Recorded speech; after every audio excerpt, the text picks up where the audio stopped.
कारखान्याच्या धुराडीतून बाहेर पडणाऱ्या काजळीवर नियंत्रण मिळवण्याबाबत ह्युमन राईट्स असोसिएशन फॉर प्रोटेक्शनच्या वतीने करण्यात आलेल्या प्रयत्नांना यश आले आहे।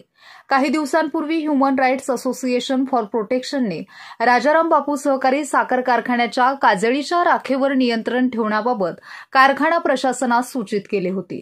त्याची गांभीर्याने दखल घेऊन कारखाना प्रशासनाने तातडीने संबंधित काजळी काढून घेतली। राजाराम बापू सहकारी साखर कारखान्याच्या चिमणीतून बाहेर पडणाऱ्या काजळीच्या राखेमुळे नागरिकांच्या आरोग्यास धोका निर्माण होत असल्याने अनेक नागरिक त्रस्त झाले होते।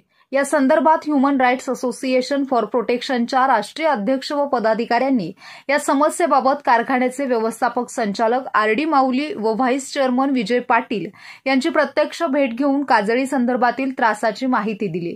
त्यावेळी या समस्येचे निवारण 15 दिवसात केले जाईल असे आश्वासन व्यवस्थापक संचालकांनी दिले होते। त्यानुसार याबाबतची कारखाना प्रशासनाने गांभीर्याने दखल घेऊन आधुनिक तांत्रिक प्रकल्प यंत्रणा उभारून काजळीवर नियंत्रण आणल्याने राखेचा नागरिकांना होणारा त्रास कमी होत असल्याचे दिसून येत असल्याने व तक्रारीचे निवारण 15 दिवसात केल्याने ह्युमन राईट्स असोसिएशन फॉर प्रोटेक्शनचे राष्ट्रीय अध्यक्ष एम.डी. चौधरी व सांगली जिल्हा जनसंपर्क अधिकारी मोहन पाटील, सामाजिक कार्यकर्ते गजानन पाटील, वाळवा तालुका अध्यक्ष सुभाष पाटील यांनी कारखान्याचे कार्यकारी संचालक आर.डी. माऊली यांना पुष्पगुच्छ देऊन अभिनंदन केले। यावेळी पोलीस तालुका अध्यक्ष धनाजी पाटील, महिला अध्यक्ष रोहिणी कदम, सचिव उज्ज्वला सपकाळ, उपाध्यक्ष सुनीता बिरुंगे यांच्यासह सामाजिक कार्यकर्ते दिलीप पाटील, तानाजी सूर्यवंशी उपस्थित होते। इस्लामपुरातील साखराळे या गावामध्ये असणारा राजाराम बापू पाटील सहकारी साखर कारखाना च्या या चिमणीतून येणारा काजळीचा प्रकार, धुरावाटे येणारा काजळी, ह्याच्यामुळं गेल्या अनेक महिन्यापासून तेथील नागरिक म्हणजे इस्लामपूर शहरातील पूर्ण नागरिक, त्याचप्रमाणे आजूबाजूचा बहे, बोरगाव, खारनेवाडी त्या परिसरामधील नागरिकांना काजळीमुळं खूप आरोग्याचा गंभीर प्रश्न त्या ठिकाणी तयार झाला होता। लहान मुलांच्या आरोग्याचा प्रश्न तयार झाला होता। त्यांच्या डोळ्यात काजळी जाऊन नाकावाटे, तोंडावाटे देऊन त्यांच्या आरोग्याला, तिथल्या नागरिकांच्या, ज्येष्ठ नागरिकांच्यासाठी काजळीचा हा अतिशय आरोग्यास अपायकारक असणारा, त्यामुळं त्यांचं आरोग्य धोक्यात आलेलं होतं। या प्रकरणाची human right association for protection या संस्थेने अतिशय गंभीर अशी दखल घेऊन मी स्वतः एम.डी. चौधरी, आमचे महाराष्ट्र प्रदेशचे अध्यक्ष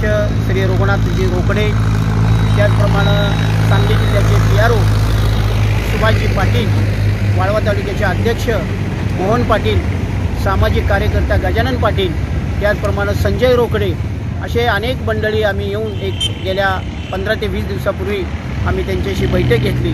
त्यांच्या मॅनेजिंग डायरेक्टर जे आहेत माऊली साहेब, चेअरमन श्रीयुत प्रतीक पाटील दादा, त्यांच्याशी बैठक घेऊन ते म्हणले की आम्ही निश्चितपणे त्याची गंभीर्याने दखल घेऊन काजळी मुक्त आपण इस्लामपूर परिसर करू अशा पद्धतीचं आश्वासन दिलं आणि 10 ते 12 दिवसाचा अवधी आमच्याकडून मागून घेतला आणि त्या पद्धतीनं कारखान्याने त्याची गंभीर दखल घेऊन तो ESB प्लॅन जो आहे तो मेंटेनन्स त्याचा जो होता त्या मेंटेनन्सचं सर्व काम करून आज 3 ते 4 दिवसापासून या ठिकाणी काजळीमुक्त परिसर या झालेला आहे। याचा आनंद सर्व इस्लामपूर आणि आजूबाजूच्या खेड्यातील लोक आनंद व्यक्त करीत आहेत आणि त्या अनुषंगाने परत एकदा आम्ही त्यांच्या माऊली सरांची बैठक घेऊन त्यांचं संघटनेच्या वतीनं ह्युमन राईट असोसिएशन फॉर प्रोटेक्शनच्या वतीनं आजूबाजूच्या परिसरातील असलेल्या नागरिकाच्या वतीनं आम्ही त्यांचं काल परवा आभार मानलं, अभिनंदन केलं आणि याचा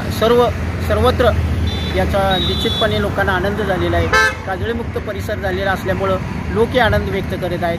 धन्यवाद।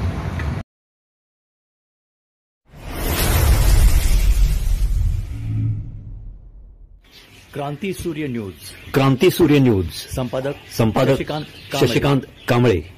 सबस्क्राइब करा, बेल आयकॉनवर क्लिक करा आणि लाईक करायला विसरू नका।